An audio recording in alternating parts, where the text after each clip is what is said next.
Здравствуйте! Сегодня будет немножко необычный формат. Обычно я стараюсь укладываться в какой-то ограниченный хронометраж, но сегодня я хочу сделать видео подольше, потому что тем накопилось очень большое количество. А последние 2 дня у меня было не то настроение, чтобы записывать для вас. Но сегодня мы все обсудим. Итак, новость, которая буквально взорвала информационное пространство, то, что Ринат Ахметов передал свои телеканалы и вообще все медиаактивы в пользу государства. По факту он передал только лицензии на вещание, но не инфраструктуру, как бы не физические активы. Что это означает? Это означает, скорее всего, на мой взгляд, что была договоренность какая-то, есть договоренность какая-то, что в очередной раз в нашу жизнь вмешалась политика. Такие вещи, давайте, надеюсь, никто не будет наивным, не делаются просто так, с бухты-барахты, под честное слово, что однажды поступил звонок от Ахметова: друзья, я добровольно вам все сдаю. Конечно же, это связано с так называемым реестром и законом об олигархах. Теперь не надо будет Ахметову и другим олигархам никакие телеканалы. Объясню вам почему. Потому что теперь будет окончательно рулить YouTube. Уже на последних выборах, когда выиграл Зеленский, а до этого в Америке выиграл Трамп, всем людям, думающим, понимающим, как это работает, было понятно, что уже практически все решается в интернете, а я думаю, теперь все абсолютно будет решаться в интернете, в частности в Ютубе. Подумайте сами, зачем Ахметову телеканалы, где скучный Василий Голованов будет, засыпая, рассказывать басни Крылова, если ему проще взять 10 Дмитриев Гордонов на обеспечение и вербовать людей в Ютубе. А я должен признать, Дмитрий Гордон великолепно справляется со своей задачей. Посудите сами. Случаем я вам хочу сказать, какой достойнейший человек Ринат Ахметов. Вот достойнейший человек, которым восхищаюсь. От всей души говорю. Я читал, как раз вчера вышло его интервью, вот всем советую, но оторваться не мог. Потрясающе. Вопросы интереснейшие, а ответы глубочайшие. Вот отвечает патриот Украины, человек, который все эти месяцы, хотя мог бы уехать куда угодно, с его-то миллиардами, все эти месяцы в Украине, никуда не уезжает, назвал Путина военным преступником, назвал Россию агрессором в первые же дни, когда это было не модно и не популярно. Я что-то не видел ни одного олигарха, хотя Рината Ахметова нельзя назвать олигархом, он инвестор. Я не видел ни одного инвестора, олигарха, миллиардера, которые бы выступили и заявили то, что заявил Ринат Ахметов. Между прочим, человек, который столько лет целенаправленно инвестирует в Украину огромные деньги, конечно же, верит в Украину, потому что инвестировать можно только в ту страну, в которую веришь. У него разбомбили все заводы в Мариуполе. Все разбомбили. Ничего не осталось. А он думает о людях. Как защитники Азовстали. Как они. Вот это главное. О чем он говорит, о чем он думает. Поэтому, слушайте, сегодня вообще Ринат Ахметов — это фигура мирового масштаба. И сегодня Украину знают во многом благодаря Ринату Ахметову и во многом благодаря его патриотической, мужественной, героической позиции. Я счастлив, что у нас есть такой человек в стране. Я счастлив, что благодаря ему мы имеем такие ориентиры. Да. Единственный человек, который с первых дней занял четкую, жесткую и недвусмысленную позицию, это Ринат Ахметов. Это самый богатый человек Восточной Европы, это инвестор, я бы его олигархом не называл. Это человек, у которого на предприятиях в Украине работает более 200 тысяч человек, чьи заводы в Украине, предприятия в Украине. И я вам скажу, что он сразу сказал, что Мариуполь — это Украина, что мои заводы, у него крупнейшие комбинаты Ильича и Азовсталь в Мариуполе, при оккупантах работать не будут. То же самое касается Александра Ярославского. Это владелец Харьковского Металлиста, футбольного клуба, и очень-очень много каких предприятий в Украине, харьковчанин. Так вот, он, опять-таки, не могу это утверждать, но вытекает со всей информации в прессе, что он сбил человека насмерть, даже не остановился, потом там вину пытался взять его водитель. Вы можете всю информацию по этому поводу найти в интернете, в гугле без меня, поинтересоваться. Далее Ярославский сбежал за границу. И вот во время войны неожиданно он вернулся. Повторяю, такие вещи не проходят, не происходят просто так, сами по себе. Опять-таки, какая-то договоренность. Скорее всего, кто-то из власти пытается какие-то для себя выиграть моменты у олигархов в обмен на что-то. Я думаю, в ближайшем времени мы узнаем обмен на что, но думаю, ответ очевиден, на то, чтобы не попасть в тот самый реестр олигархов, о котором я говорил ранее. С этим закончили. Дальше, что меня поражает, это эти разговоры, которые ведутся по резонансному заявлению Виктории Спарц. Это американская конгрессвумен родом из Украины, о которой я сделал предыдущее свое видео. Она сказала, что не доверяет главе офиса президента Ермаку. что его надо проверить, а лучше всего он должен подать в отставку. И назвала там несколько очень важных, так сказать, моментов по нему, чему она именно не доверяет, какие у нее претензии. Повторять я эти моменты не буду, посмотрите мое предыдущее видео, там подробно все рассказано. И вот, ну, язык не поворачивается назвать словом журналисты, я считаю, что в Украине политических журналистов настоящих нет. Ну, так называемые журналисты Мусаева и какой-то там еще человек с внешностью, которому надо, мне кажется, у психиатра провериться, но это только мое субъективное такое мнение о нем. Они взяли якобы интервью у той самой Виктории Спарц. Я не буду, естественно, вам все интервью показывать, вы можете его с легкостью найти на канале Украинской правды в Ютубе и на сайте у них. Но я вам покажу некоторые моменты, после которых у меня вообще вопросов больше нет. Відбувається, тому що у нас немає людей в Україні. А які є варіанти? А які, вибачте, які можуть бути варіанти, крім, от вони зайшли в Україну? Якщо у нас деякі варіанти, які це може робити, ми їх зробимо. І ці варіанти повинні робити. Бо коли мій президент, я хочу вам сказати, я приходжу до своїх людей, які мене вибирають. Я хочу поставити, я виборна людина, так? Я й кажу, ми тратимо мільярди доларів в Україні, в якій репутація не краща. В Україні зараз вони не ставлять антикорупційного прокурора. Ми тільки наше вепон залишають кордон. Ми не знаємо, що з ним відходить. Ми чуємо, що є проблеми на фронті, тому що ми чуємо від людей, що використається. І я можу вам сказати, що я не знаю, що мій президент не каже мені, які у нас є оверсайт. Що ви думаєте, мої виборці мені можуть сказати? Я хочу вас поставити в ситуацію мою. Тобто, я правильно розумію, що це означає, що ця зброя могла піти не на фронт, а кудись в інші держави, так? Ми не знаємо, але можливо. Це проблема, може вона може бути в Сирії, вона може сказатися в Росії. Ви серйозно, але так? ми не знаємо. Ви зараз серйозно це кажете? Бо я кажу, коли ми не знаємо, то ми не знаємо. Я не можу сказати, чи це серйозно, чи ні, тому що це серйозна проблема. Я вам скажу сказати, що це серйозна проблема, тому що я не знаю, ми даємо мільярди доларів озброєння вашій країні, і ми не знаємо, що відбувається з нею. Але я вам скажу одну річ. Ви не розумієте, якщо Конгрес зараз поставить всі оці oversight functions на рівні Конгресу, це буде така бюрократія, яка вже у вас є, що буде дуже погано для вашої війни. Тому мої воєнні, мої люди, вони зробили offer. Как вам такое? То есть очевидно, невооруженным взглядом видно, что эти так называемые журналисты выходили в этот эфир с конкретной задачей оболгать, обругать, скомпрометировать, выставить в неудобном свете конгрессвумен. Ясное дело, что она формирует мысли на английском языке, потом она это все переводит на украинский, точнее на такой суржик, у нее суржик между украинскими, русскими словами и английским языком. Она, естественно, не сформулировала все так, как она бы это сделала, например, на английском языке, я больше чем уверен. По-моему, проще было это интервью взять на английском и потом перевести на украинский. Ну да ладно, не в этом суть.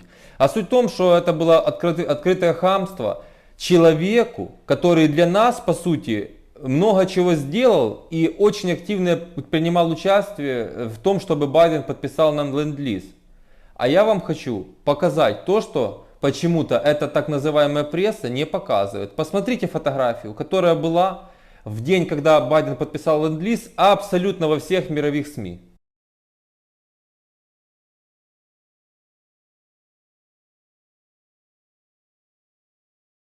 Виктория Спарц стоит от нас с вами справа по левую руку от Байдена во время подписания ленд-лиза. При том, что она из республиканской партии, она трампистка. Понимаете, в чем суть? Да, блядь, удивление такое вызывает у этого недожурналиста, как это Виктория Спарц говорит, а давайте-ка проконтролируем вообще, мы не можем проконтролировать, куда идет оружие. Это в Сирию, в Россию. И журналист такой, ну что вы такое говорите, вы это серьезно? А мы что, какая-то кристально чистая страна? Да мы самая коррумпированная страна в Европе, дружище. У нас все воруется и всегда. После Афганистана рассказать, где были продано оружие, было советской армии, которое впоследствии стало, это военное вооружение стало украинским по итогу, после 91 года. Куда оно продавалось? По всем арабским странам, по всем африканским странам. Ну, может, пообщайтесь с Вадимом Рабиновичем, например, он вам больше об этом расскажет. Я так просто говорю. Наивные, что ли, люди не понимают, что происходит? Нет, они получили конкретное задание. Они говорят конгрессвумен, сенатору американскому, которая для нас выбила на 40 миллиардов долларов ленд-лиза. Вы вдумайтесь вообще в эту цифру. Это годовой бюджет всей Украины, 40 миллиардов долларов. Она выбила для нас, являясь коренной украинкой, родилась здесь и закончила университет, для нас это все выбило. И этот хмырь говорит, что она какая-то не такая, хамит буквально этой женщине. Ну просто настоящий черт, я по-другому назвать это не могу. Мы вороватая страна, но к большому, к сожалению, Трамп сказал о нас, что украинцы неприятные, вороватые люди. И не надо за это на Трампа побежаться, надо подумать, что может быть у нас что-то не так, действительно. И поменять свою модель поведения. Но таким журналистам не надо, я вам вообще хочу сказать, это вот Мусаева, главред «Украинской правды». «Украинская правда» вообще мутное очень издание. Георгий Ганадзе, который основал «Украинскую правду», его нашли без головы. Он был, ну скажем так, близким мужчиной Притулы. Значит, дальше близким мужчиной Притулы был Павел Шеремет, которого взорвали прямо в центре города, если вы помните.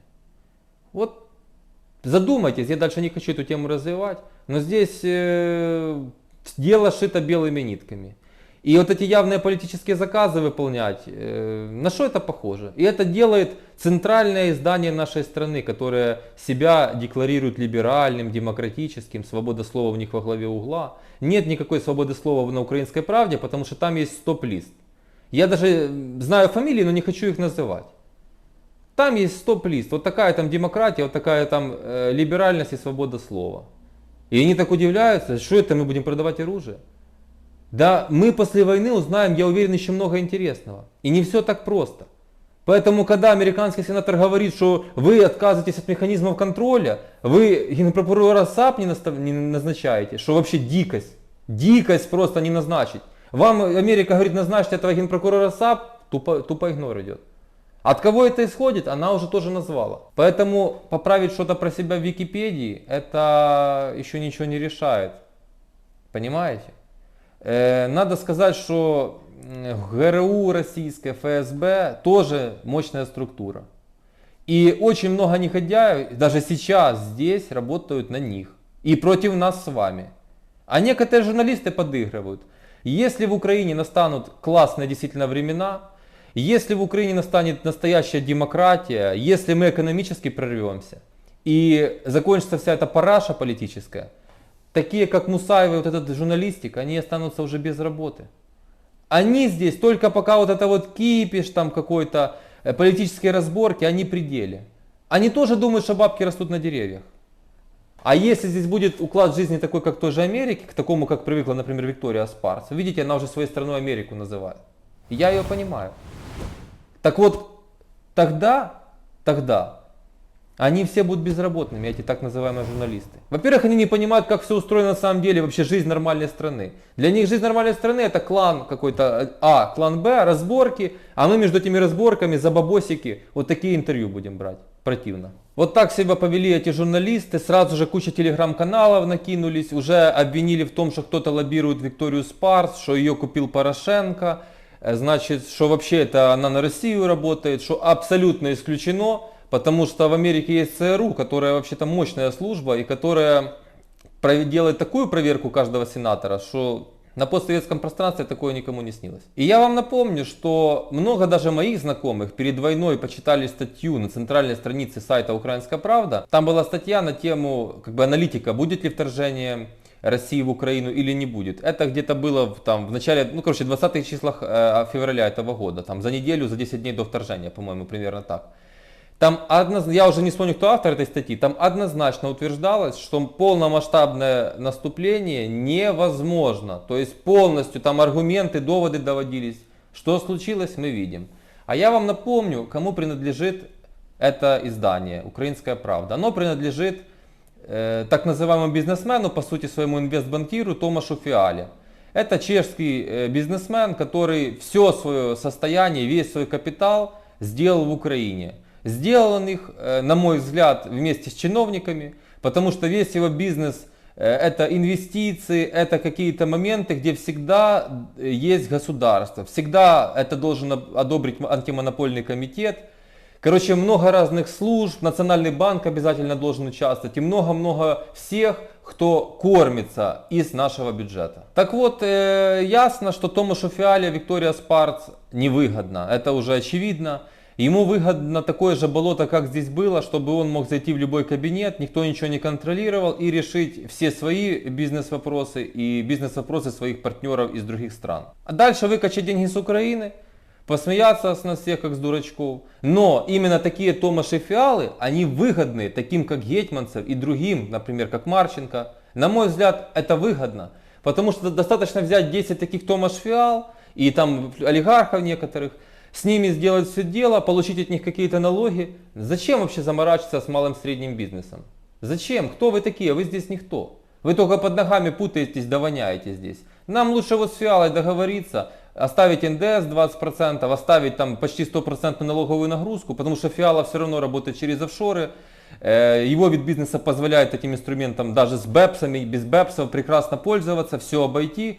И с высокой маржой все отлично заработать. И вот еще по поводу Виктории Спарц. В разговор включился величайший Тимофей Милованов. Опубликовал целый пост в Фейсбуке. Ну, правда, благополучно находясь не в Украине сейчас. Он только здесь может законы писать и шептать правительству, что делать. И лоббировать вот таких вот, как Томаш Фиала и другие инвестбанкиры. А как только запахло керосином, он сразу же сбежал, но продолжает советовать нам с вами указывать, как нам жить.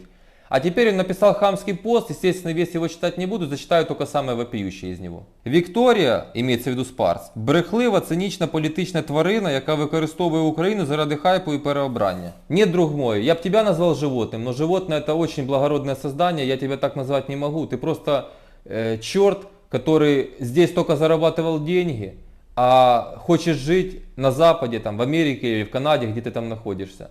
Для Украины ты ничего не сделал и ни в чем не понимаешь. Но именно таких Миловановых звал Шустер и все остальные на свои эфиры. И этот Милованов там своим женским писклявым голосом разную дичь впаривал. Ну, правда, Коломойский назвал его дебилом, и он признал, что он дебил. Ну, про дебила и говорить нечего, если уже он сам себя таким признал, поэтому всем все понятно.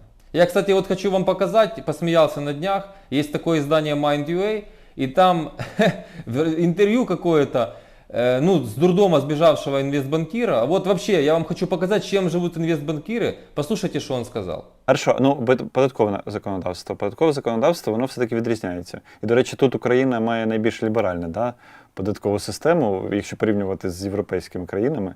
Да, і багато хто у нас, хто виступає за зменшення податків, я думаю, буде неприємно здивований, коли Україна має бути. Здивований, тому що, по-перше, моя ключова теза, Україна має одне з найбільш ліберальних податкових законодавств в Європі і одні з найнижчих ставок податків.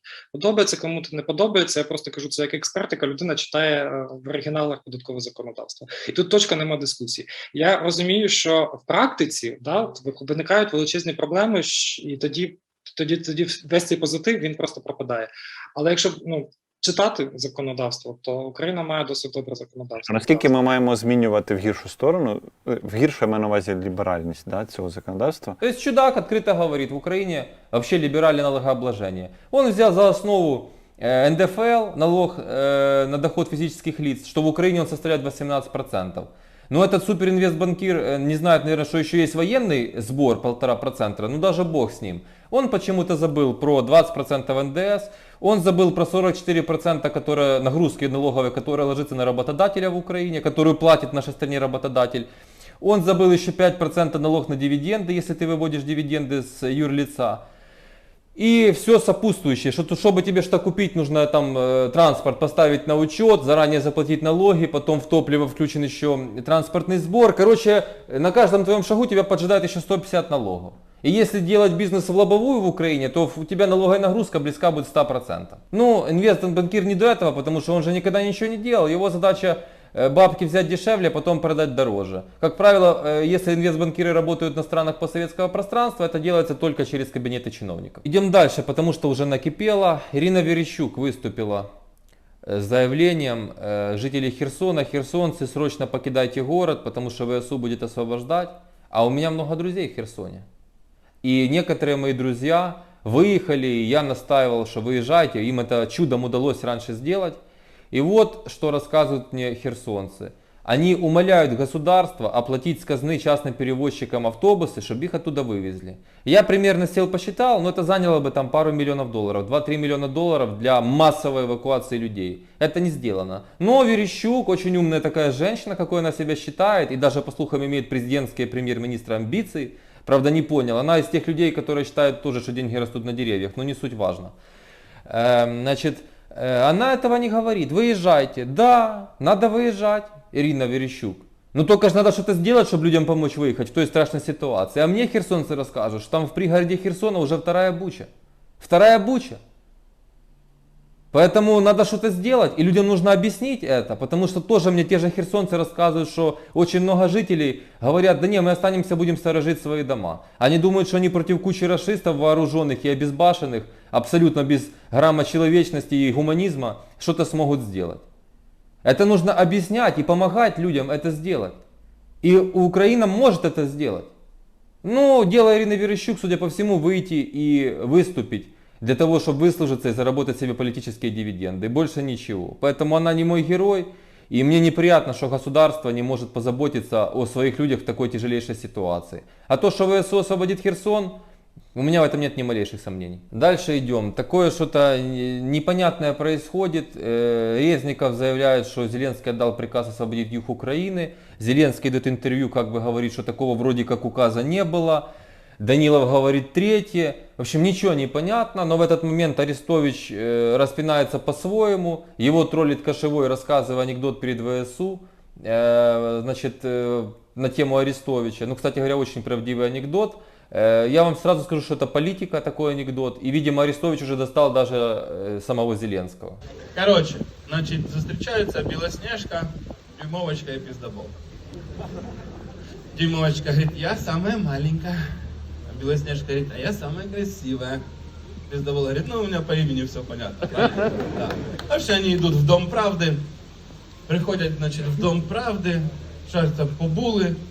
Выбегает в истерике Дюймовочка, говорит, блин, оказывается, я не самая красивая, не самая маленькая, есть еще мальчик-спальчик. Белоснежка выбегает, слеза, говорит, я не самая красивая, есть еще спящая красавица. Выходит на порог Дома правды Пиздобола, говорит, так-то, я не понял, кто такой Арестович. Цей анекдот был рассказан в офисе президента, что вы разумеете. Кстати, Арестович так любит себя, я придумал ему бизнес. Торговую марку, я точно знаю, он уже зарегистрировал. Можно резиновые куклы выпускать, Арестович.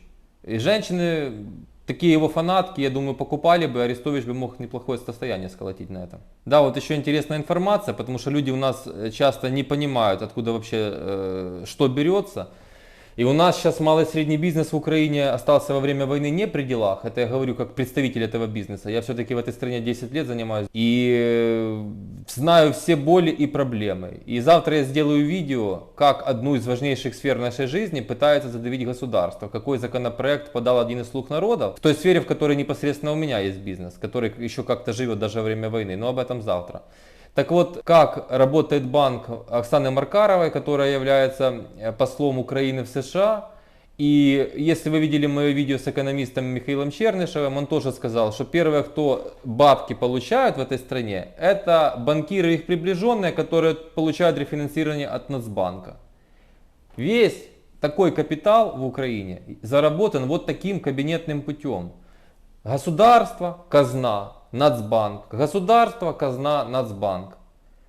Поэтому бизнесмен, мелкий, средний, ну неважно, тот человек, который создает рабочие места, который своей головой, своим риском, подчеркиваю, своими бабками, что-то создал, какие-то деньги заработал. Не буду говорить большие, небольшие, все в этой жизни относительно. Я знаю, что у нас очень бедное население, поэтому человек маломальски заработавший считается здесь в нашей стране уже не бедным. Но суть в чем? И вот такие Маркаровы на плаву, такие как Томаш Фиала, то есть все, где вертится именно такой капитал, то есть не предприниматели, не люди рынка. А у нас многие люди не хотят этого понимать. И, конечно же, нас таких не уважает само государство, чиновники. Видимо, им с нами не интересно. Потому в нормальных западных странах, я вам рассказывал, мелкий и средний бизнес, особенно сфера услуг, занимает там 60% ВВП страны. Вы можете себе представить? Но у нас говорят, что сельское хозяйство, IT, и так далее. Да, IT это хорошо, но IT должен быть конечным продуктом. А для этого нужны инвестиции, для этого нужно корпоративное право хорошее, которого в Украине нет вообще. Честные суды, сейчас вообще не тема видео об этом, просто одна тема цепляет другую. Но я хочу подчеркнуть, как делаются настоящие бабки в Украине. Таким механизмом вы в Америке бабок не заработаете. В Америке вы заработаете бабки таким бизнесом, занимаясь, например, как я и другие там, мелкие и средние предприниматели. Понимаете, в чем суть? Так вот, к чему я вел уже министр финансов Марченко. Это еще один красавец, такой как Гетманцев, такой как Милованов, еще один есть Марченко, который тоже, на мой взгляд, на прикормке у корпораций заявил, возмущенно буквально заявил, возмущается, что Запад нам обещал одну помощь, а уже ни хрена бабок не дает. А нам нужно 5 миллиардов евро в месяц для того, чтобы выполнять все то, что нам нужно. Там задачи военные, бюджетные задачи. А этих денег нету. И он уже в возмущении и уже угрожающе заявляет, что если нам Запад не будет давать 5 миллиардов евро в месяц, то мы просто включаем бешеный станок, начинаем бешено печатать бабки. В то же время глава НБУ Кирилл Шевченко заявляет, что ни в коем случае нельзя производить сильную эмиссию гривны, потому что это будет крах экономики. Я хочу сказать, и при этом этот же Кирилл Шевченко, глава НБУ, не думает, что может быть надо прекратить людям блокировать счета физическим лицам в банке, ослабить финмониторинг во время войны, а лучше вообще его нахрен отменить. Финмониторинг сейчас должен заниматься одним, чтобы сволочь рашистская не финансировала свою грязную деятельность на территории нашей страны. Всяких там диверсионные группы, агентов, латентных агентов, которых у нас тоже навалом в стране. И в медийной сфере тоже, но об этом мы поговорим попозже. Значит, освободить людям. Зарабатывают на валютных колебаниях. На чем бы ни зарабатывали люди, нормально. Во время войны это нормально. Сейчас задача прожить каждый следующий день.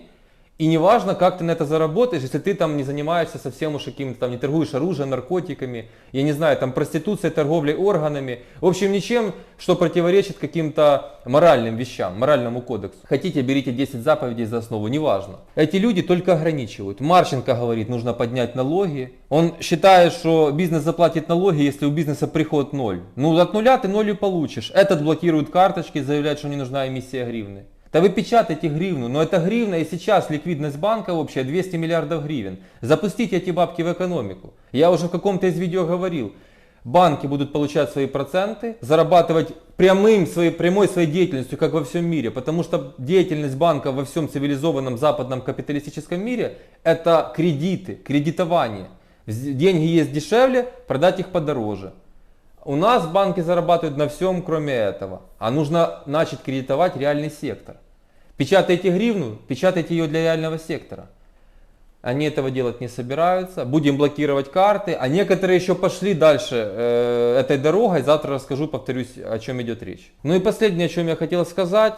Очень много сигналов поступают, что повестки вручаются на заправках, на улице, на пляжах, там, в ночных клубах. Ну разве что еще пока в рестораны не ходят, можно кофе зайти попить людям, чтобы не получить повестку. Я хочу сказать, это неправильно. Хотя Монастырский выступил о том, что ему эту задачу поставила армия, Генштаб, я так понимаю, что есть проблемы с мобилизацией, и, по-моему, там The Guardian, западное издание, написало, что Украина теряет по 20 тысяч человек в месяц, поэтому есть проблемы с личным составом, хотя и Резников, и Арестович говорят обратное. Ну, в общем, неважно. Я хочу сказать, что сейчас в Украине 25-30 миллионов людей осталось. Ну, по моим подсчетам, так, 25, я думаю. 25 миллионов человек не пойдут на фронт. Резников объявил, что 1 миллион человек задействовано в армии. Это имеется в виду не на передовой, это вместе с тылом совсем. Но еще 24 миллиона должны как-то жить. Повторяю, психически здоровыми, любящими свою страну, в том числе в такой тяжелый момент, и обязательно работая на армию.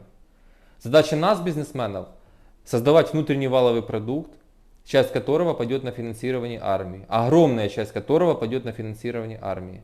Сделайте еще выше зарплаты на передовой, для того, чтобы человек, который чувствует в себе, во-первых, у которого есть здоровье для этого, чувствует в себе силы, призвания, и мотивирован этими деньгами, в том числе не только патриотизмом, пойти там на передовую или просто пойти в армию воевать. Каждый должен заниматься своим.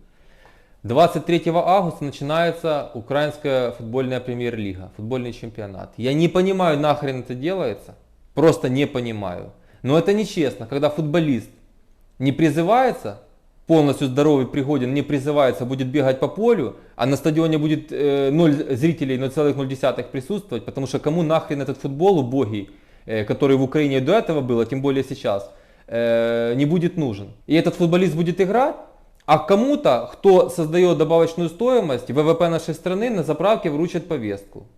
Так это не работает, это ненормально. На фронте должны быть люди мотивированными. Не место на фронте ни спортсмену, если он сам не проявил желание, но и не бизнесмену, не предпринимателю, даже самому маленькому, даже если он самозанятый, я уже молчу про создание рабочих мест. Даже если он самозанятый, он обеспечивает себя в такую тяжелую минуту, и до этого 30 лет здесь намучился, потому что чиновники за горло берут любого, кто хоть какие-то деньги имеет минимальные. И никакого фронта, даже пахнуть без добровольного желания человека не должно быть. Тыл должен зарабатывать бабки для тех, кто на передовой и вообще в армии. Вот так это должно работать. Поэтому это большая ошибка. Это нельзя работать как гестапо. И во всех сферах нашей жизни мы должны коренным образом отличаться от Российской Федерации. А у нас чиновники стремятся во многом их повторить. У меня такое впечатление, что они смотрят, что там сделали. Вот как в 90-х, в начале 2000-х было. Смотрели все там журнал «Коммерсант». Какой бизнес в Москве пошел, надо быстро открывать в Киеве, потому что все тенденции, тренды идут оттуда сюда. Вот так и в политике, и в законах они приняли. Посмотрят, что там, так можно было, давайте мы и здесь сделаем. Нет. Если такие люди, которые так мыслят и так действуют, занимают у нас высокие посты, значит надо их хорошенько проверить. Потому что кротов у нас, как показывает жизнь, немало. И я считаю, что тот же Гетманцев это один из них, 5-й колонны. И много-много кто другой. И советую прислушаться вообще к Виктории Спарц, которая вообще-то конгрессвумен в США. И которая нам выбила ленд-лиз, можно сказать. И она серьезный человек, она просто так говорить не будет. И ее просто взяли, эти негодяи-журналисты, вот так вот обругали. Сделали с нее какую-то дурочку, которой она не является. Нет, все не так просто. Так что большое спасибо, если вы досмотрели это видео до конца. Обязательно поставьте колокольчик. Это очень важно. Подпишитесь и пока.